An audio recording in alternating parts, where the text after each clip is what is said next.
यंदाच्या वर्षी राज्यावर आभाळ माया चांगलीच दिसू लागली आहे।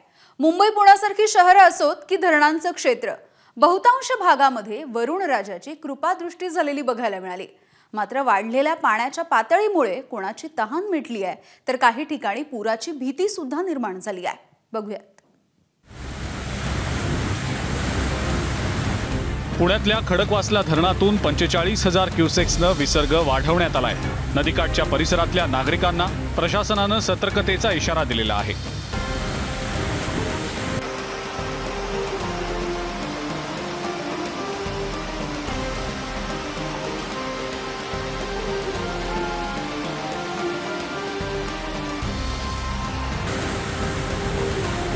नाशिक जिल्ह्यात सुरू असलेल्या पावसामुळे गंगापूर धरणातनं पाण्याचा विसर्ग वाढवण्यात आलाय। तर तिकडे इगतपुरी तालुक्यातील भावली आणि दारणा ही धरणं ओव्हरफ्लो झालेली आहेत। सटाणा तालुक्यातील हरणबारी धरण भरल्यानं गावकऱ्यांचा पाण्याचा प्रश्न मिटलेला आहे। अहमदनगर आणि नाशिक जिल्ह्यातल्या धरणांमधनं सोडलेलं पाणी छत्रपती संभाजीनगर जिल्ह्याच्या वेशीवर येऊन पोहोचलेलं आहे।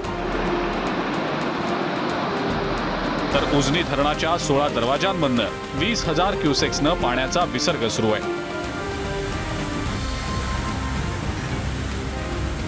साताऱ्यातल्या कोयना धरणाचे 6 वक्र दरवाजे 9 फुटांवर आले असून धरणामध्ये 91 टीएमसी इतका पाणीसाठा आहे। कढेर धरणातून 4,500 तर वीर धरणातून 54,000 क्युसेक्सनं पाण्याचा विसर्ग सुरू आहे।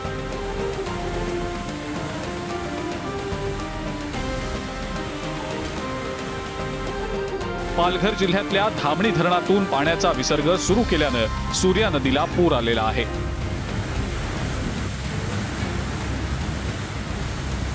बारवी धरणातल्या पाण्याच्या विसर्गामुळे कल्याणच्या उल्हास नदीवरील रायते पूल बंद करण्यात आलाय।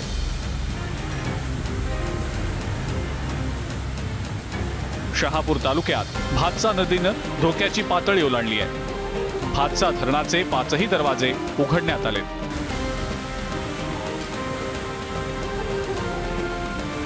मुंबईला पाणी पुरवठा करणारी 5ही धरणं तुडुंब भरल्यानं मुंबईकरांची पाण्याची चिंता मिटलेली आहे।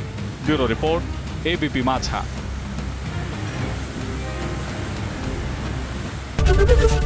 एबीपी माझा, उघडा डोळे बघा नीट।